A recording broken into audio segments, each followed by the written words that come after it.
ஆசிரியர்கள் அனைவருக்கும் வணக்கம். பிஜிடிஆர்பி 2025க்கான போட்டித் தேர்விற்கு தயாராகி கொண்டிருக்கும் அனைவருக்கும் வணக்கம். இந்த தம்ப்நெயிலை பார்த்துருப்பீங்க. என்ன சார் இப்படி சொல்கிறீங்க, வெற்றி பெறுவதற்கு 1 மாதம் போதுமா? சில பேர் 2 வருஷம் 3 வருஷமாக படிக்கிறாங்க, நீங்கள் என்னடானாக்கா 1 மாதம் போதுன்றீங்க, எப்படி சார் அப்படின்னு உங்களுக்கு தோணும்.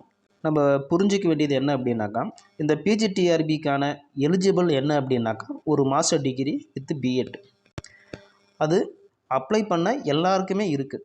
அப்போது எல்லாருமே தகுதியான கேண்டிடேட்ஸ் தான்.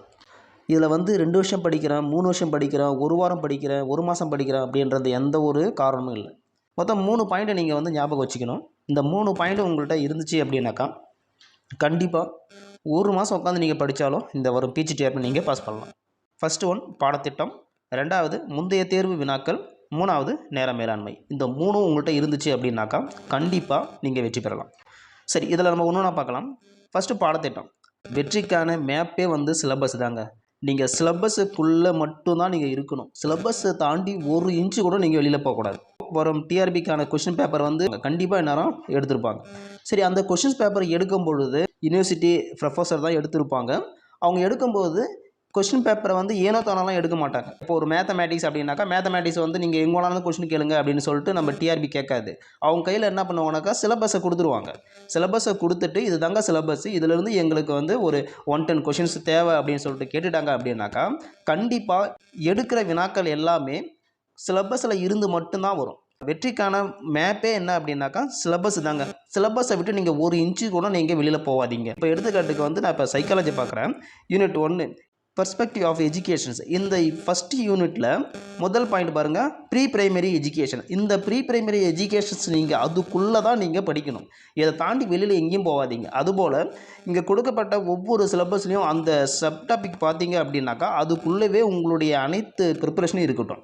சிலபஸை தவிர நீங்கள் எங்கேயுமே வெளியில் போகாதீங்க. எங்கே உழுந்து எழுந்தாலும் நீங்கள் சிலபஸுக்குள்ளவே படிங்க.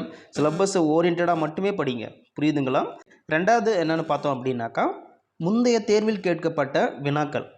சார் இப்போ தான் சிலபஸ் மாற்றிட்டாங்களா சார், இது எப்படி சார் நம்ம முந்தைய தேர்வில் கேட்கப்பட்ட வினாக்கள் நம்ம பயன்படுனாக்கா ஏற்கனவே இருந்த சிலபஸில் எக்ஸ்ட்ரா ஆட் பண்ணியிருக்காங்க தவிர ஏற்கனவே இருந்த சிலபஸை அப்படியே எடுத்து தூக்கி எட்ட போடல. புரியுதுங்களா? ஏற்கனவே இருந்த சிலபஸ் இருக்குது, கூட எக்ஸ்ட்ரா ஆட் பண்ணியிருக்கிறாங்க. அப்போது முந்தைய தேர்வில் கேட்கப்பட்ட வினாக்களை நீங்கள் என்ன பண்ணணும் அப்படின்னாக்கா, இப்போ ஒரு வினா எடுத்துட்டிங்கன்னா இது எஜுகேஷன் சைக்காலஜி சொல்கிறேன், நீங்கள் உங்களுடைய மேத்ஸ் சப்ஜெக்ட் நீங்கள் இதை அப்படியே நீங்கள் அப்ளை பண்ணிக்கிங்க. இப்போ ஒரு கொஸ்டின் எடுத்துட்டோம் அப்படின்னாக்கா அந்த கொஷின்ஸை நீங்கள் அதுக்கான ஆன்சர் பார்த்துட்டு அதனுடைய விளக்கமான விடைகளை படிங்க. சொல்கிறது உங்களுக்கு நல்லா கிளியராக புரிஞ்சிருக்குன்னு நினைக்கிறேன். ஃபஸ்ட் ஒன் பாடத்திட்டத்துக்கு உள்ளேவே இருங்க. 2வது முந்தைய தேர்வில் கேட்கப்பட்ட அனைத்து வினாக்களையும் வித் ஆன்சர், அதனுடைய டீட்டெயில் ஆன்சரோடு நீங்கள் படிங்க. நீங்கள் இது 2ம் படிச்சிட்டாலே 80% அளவுக்கு உங்களுடைய வெற்றி வாய்ப்பு அதிகரிக்கும். நெக்ஸ்ட்டு பார்த்தோம் அப்படின்னாக்கா நேர மேலாண்மை.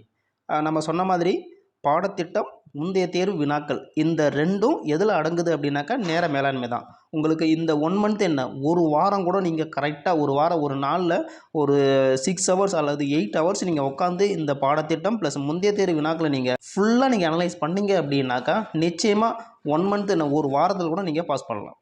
சார் என்ன சார் இது இப்படி சொல்கிறீங்க, ஒரு வாரமா? நல்லா புரிஞ்சுங்க. இந்த பிஜிடிஆர்பிக்கு உங்களுக்கு தகுதி என்ன அப்படின்னாக்கா மாஸ்டர் டிகிரி வித் பிஎட் தான். அது ஏற்கனவே உங்கள்கிட்ட இருக்குது. புரியுதுங்களா? இதுக்காக நீங்கள் 1 வருஷம் படிக்கிறோம், 2 வருஷம் படிக்கிறோம், 1 மாதம் படிக்கிறோம், அதெல்லாம் கேள்வியே கிடையாதுங்க. இதுக்கான எலிஜிபிள் என்னங்க, மாஸ்டர் டிகிரி வித் பிஎட். அது உங்கள்கிட்ட இருக்குல்ல, அப்போ இருக்குனாக்கா நீங்கள் தகுதியானவர்கள், நீங்கள் எக்ஸாம் எழுதலாம். புரியுது? ஏற்கனவே உங்கள் நாலேஜ் இருக்குது, அதை அப்படியே ரீகால் பண்ணுறீங்க, அவ்வளோதான்.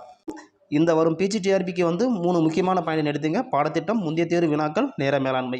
இதுக்கு முன்னாடி நீங்கள் ப்ரிப்பரேஷன் பண்ணி இருந்தாலும் சரி, இந்த 1 மாதம் இந்த பாடத்தில் நான் சொன்ன இந்த பாடத்திட்டம், முந்தைய தேர்வு வினாக்கள், நேர மேலாண்மை, இதை இந்த 1 மாதம் நீங்கள் ஃபாலோ பண்ணிங்க அப்படின்னாக்கா நிச்சயமாக வெற்றி பெறுவதற்கான வாய்ப்புகள் அதிகம். மீண்டும் அடுத்த பதிவில் சந்திப்போம். நன்றி.